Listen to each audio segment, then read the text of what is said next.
In this podcast, I'm with Frederick Forsyth and we are going to share the secrets of spy writing. Freddie, thank you for joining me to talk a little bit about your career as a novelist, because of course you started off as a journalist, but I mean, how did you then translate into becoming a novelist? Well, that was like so many things that happened in my life, actually it's accidental. I didn't intend at the outset to become a journalist. I wanted to travel the world. I didn't intend to become a novelist. I had just got back in the winter of 1969 from a vicious war in Africa, the war between Nigeria and Biafra. I'd been on, as usual, of course, bound to be, wouldn't I, on the losing side, Biafra. So I got out just the skin of time, nick of time. I got back, broke, just Christmas 1969, and thought, what do I do now? I can't work. I've got no job in Fleet Street anymore. I'd been a freelance. I'd been well blackened, my reputation well smeared by the Foreign Office as being on the wrong side, the Biafran side. How do I make a living? And I thought, I'll write a novel. Now, this is the stupidest way of trying to make a living, to say, I'll write a novel. There aren't, thousands of aspirant novel writers, and very few make it. But I didn't know this, and hope springs eternal, so I thought, I've got a story. Actually, 7 years ago in Paris, I covered the 6 attempts, or most of the 6 attempts, to assassinate Charles de Gaulle. Let's go back to those days and invent a 7th, with a different assassin, a lone sniper rifle-toting killer for hire.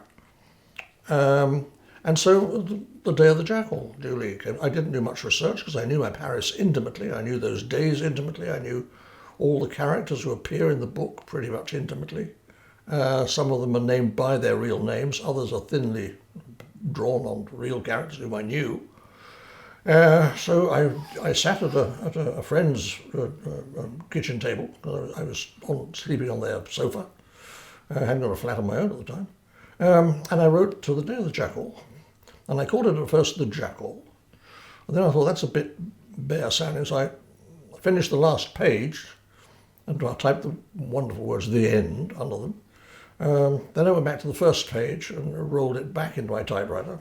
I still, odd enough, use a typewriter. I haven't gone electronic yet. And I typed the words the day of in front. And it's never changed. It's never changed. It's never been rewritten. It's never been edited. It's exactly the same typescript as I typed back then. If you buy a copy today, that's it. I'm not a good rewriter. I usually, perhaps it's the journalistic experience, but the first copy has got to be the best. Because the editor, you can't ring the editor at 3 a.m. and say, I want that copy back. I want to rewrite it. I want to do it better. The answer is no, it's in the paper already.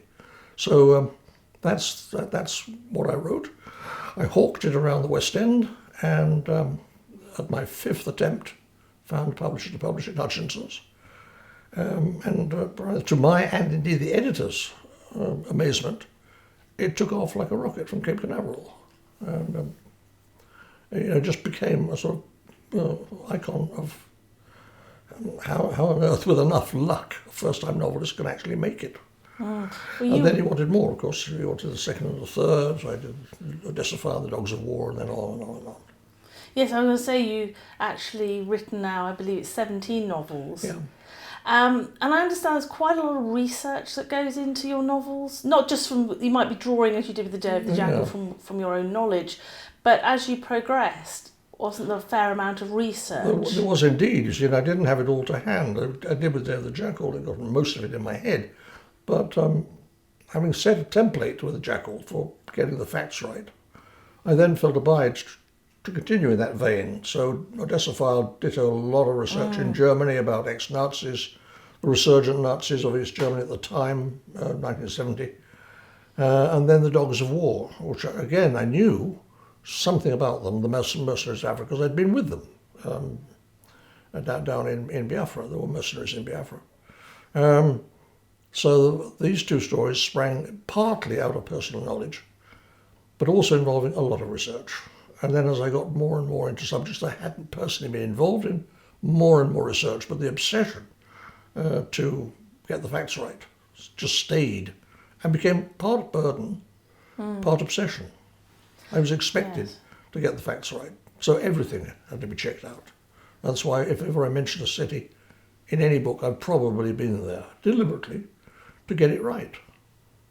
We always think of novels, of course, being fiction, but you get the sense with your novels that there's a fine line between fact and fiction. Is that how you see your writing? Possibly is, but then it's also been a conviction that we live in such weird, bizarre, or I have lived in such weird, bizarre times that in many cases you didn't need to invent an awful lot because the truth was strange. I mean, who could have written the Kennedy assassination, for example? You know? Yeah. Who could have written for half the things that have happened and not been disbelieved? People say, no, it couldn't have happened, but it did, you see. So when you've got near real events and you want to turn them into fictionalise them, you don't have necessarily very far to move. Just take what really happened and embellish it. So that's what I've done quite a few occasions. I mean, things like Cobra, which is the attempt to destroy the crime world behind cocaine. That's based on, to a large degree, on what they really do. So presumably you have to protect your sources, do you? Yeah, During your the historical side of the research. yeah. And were the points at which it became quite dangerous for you to be researching particular areas? Well, there were certain situations I had to go into. I felt I had, when I was doing the kill list, I had to go to Mogadishu, capital of Somalia and a war zone. I just read some stuff about Somalia. It wasn't convincing, and it certainly was not read by people who'd been there. So I thought, no, I can't just put this out as supposedly Mogadishu. It's got to be Mogadishu. So I went to Mogadishu. The only time I ever went in with a bodyguard. Worth it because he was an ex-Special Forces boy. Good man. Had something metal under his left armpit. I didn't inquire too much. But he would have used it if he had to. We didn't have to use it. But there are other places like, a hellhole, like Guinea-Bissau, where the Colombian cocaine barons have their depots and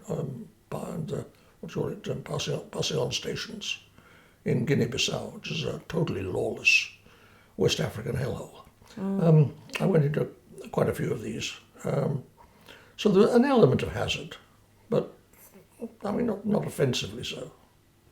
What do you think is your personal favourite novel that you've written? Do you have a favourite? I've been asked several times. Yes, I think, well, apart from The Jackal, which gave me my break, obviously, I think it's probably The Fist of God, which was set in the Middle East, and it was the story of a vast supergun called the Babylon gun, which was built.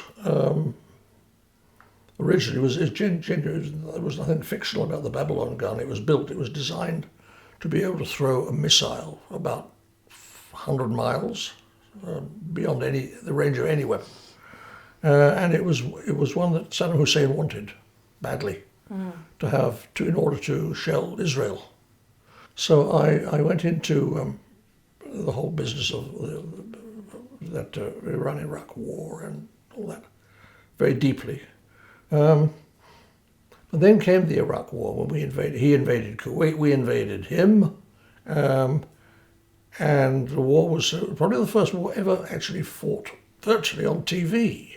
Every evening a briefing from Riyadh, Saudi Arabia, all these beautifully pressed generals in their combat kits which they never soiled, giving us briefings. Oh, this was happening, that was happening, the other was happening.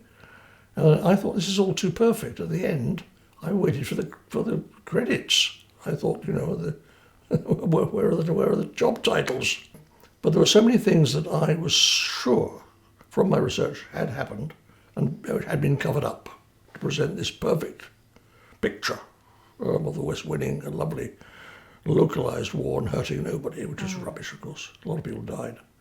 And then 3 years later, there was a documentary, and I sat there saying, yes! One after another, things I'd been told didn't happen, couldn't happen, were confirmed. They did. Like, did we have an agent right in the heart of the court of Saddam Hussein? Yes, we did. We knew too much. We knew what he had buried deep underground. And we bombed it to destruction. But how do we know it was there? So, various other things, I think, that gave me no satisfaction. To go out on a limb and be proved right. In your autobiography, you actually admit that you worked for a very short time for MI6. Yeah. You want to comment on it, on that part of your life? Or are you not allowed to talk about it? I was told at the time, okay, Freddie, we'll forgive you this, but no more, thank you very much. Okay. I have to be very circumspect about it. Of course. But others have written their memoirs who are much higher than I ever was. It's over. It's all over now. East Germany's over. The Stasi are over. Communism not over, but certainly the USSR is over. But it's coming back under Putin. So I would say yes. Yes, one day I was similarly approached and asked to do a favour, run an errand. So I thought, well, this country's given me an awful lot. Maybe I owe a bit back.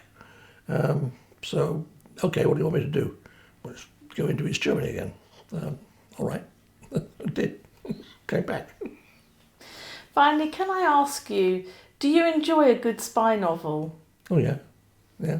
Do you have a favourite? Was that not fair? I'm not going to name favourites. It was suffice to say that I don't read many novels, oddly enough. I prefer non-fiction, because I like to learn things.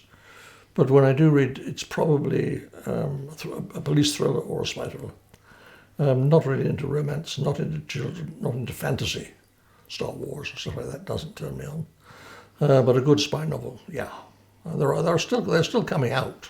I've got a must-read list by my desk, about a foot high. 6 or 7 novels, all that. And they're still coming out. Frederick Forsyth, thank you so much for sharing the secrets of writing spy fiction. Okay. Thank you. This has been a production for the National Centre for Military Intelligence. To find out more and to support the NCMI, please visit ncmi.co.uk.